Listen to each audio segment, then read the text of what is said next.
원유에 영향을 미친 간밤에 들어온 소식 하나 또 살펴봐야 될 것 같습니다. 지금 이란 쪽에서 여기에 대한 공습으로 주변 국가들까지 타격을 하고 있잖아요. 예. 보복으로. 그러면서 카타르를 때렸습니다. 예.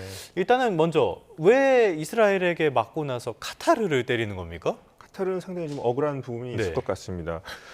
카타르의 석유, 가스 같은 경우는 지금 이란과 공유를 하고 있습니다. 페르시아만 바다 한가운데 이제 파르스 유전이라고 하는 것은 이제 북쪽 부분은 이제 이란이 차지하고 있고요. 남쪽 부분은 카타르가 있어서 같이 공유하고 있는 가스정이기 같은 때문에 유전. 예. 그렇기 때문에 카타르는 이란에 상당히 좀 우호적인 국가라고 볼 수 있어요. 걸프 예. 국가들 중에서. 그렇기 때문에 상당히 친한 국가라고 볼 수 있는데 그 국가를 이제 직접 타격한 것에 대해서 카타르는 상당히 억울할 만하죠. 이스라엘이 공격을 했는데 네. 왜 공격했는가?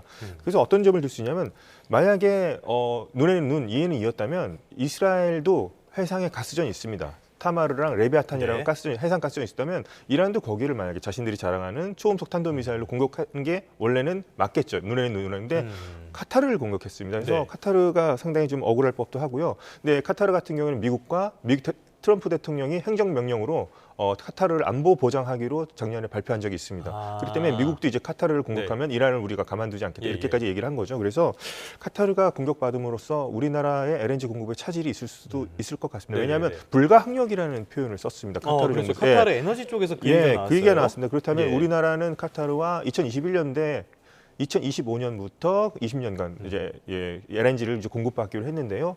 이것을 불가항력을 선언하게 되면 이거는 전쟁이라도 천재지변과 같은 불가항한 네.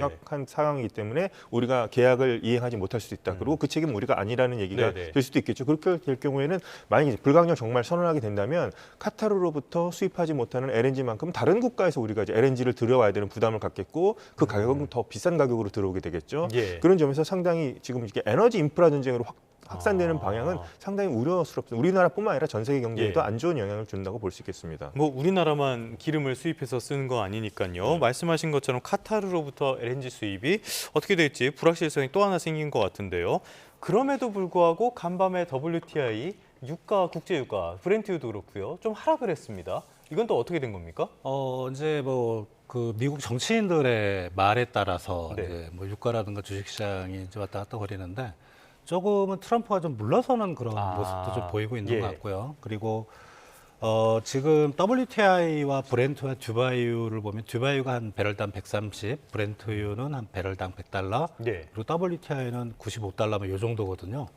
그러니까 그 지금 호르무즈 해협 사태에 직접적으로 영향을 받는 듀바이 유가는 많이 오르는데 다른 쪽은 좀 상대적으로, 왜냐하면 그쪽은 당연히 전쟁 지역이기 때문에 그렇다지만 만약에 유럽이나 미국 예. 같은 경우는 다른 대체 수송 경로, 그다음에 수입선이 있거든요. 예. 물론 이제 유럽도 중동산 원유를 많이 쓰긴 하지만 러시아나 뭐 다른 쪽으로 들어오고, 미국은 아까 말씀드렸다시피 이제 순수출국이기 때문에 예.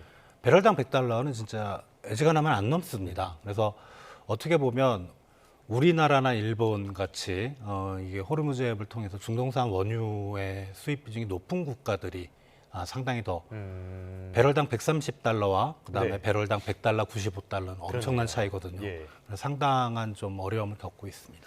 알겠습니다. 조금 전에 본부장님 말씀해 주신 것처럼 정치인들의 말에 따라서 오락가락하고 있다라고 해주셨는데, 자, 지금 트럼프가 여기에 대해서 에너지 공격 자제를 이스라엘에 제안을 했고요. 이란의 외무장관은 이란의 인프라가 다시 공격을 받는다면 절제라는 건 없을 것이다라고 경고를 했어요. 말씀하신 것처럼 트럼프는 약간 물러서는 것 같은데, 그렇다고 해서 이런 전황이 개선될지는 잘 모르겠거든요. 위원님 어떻게 보십니까?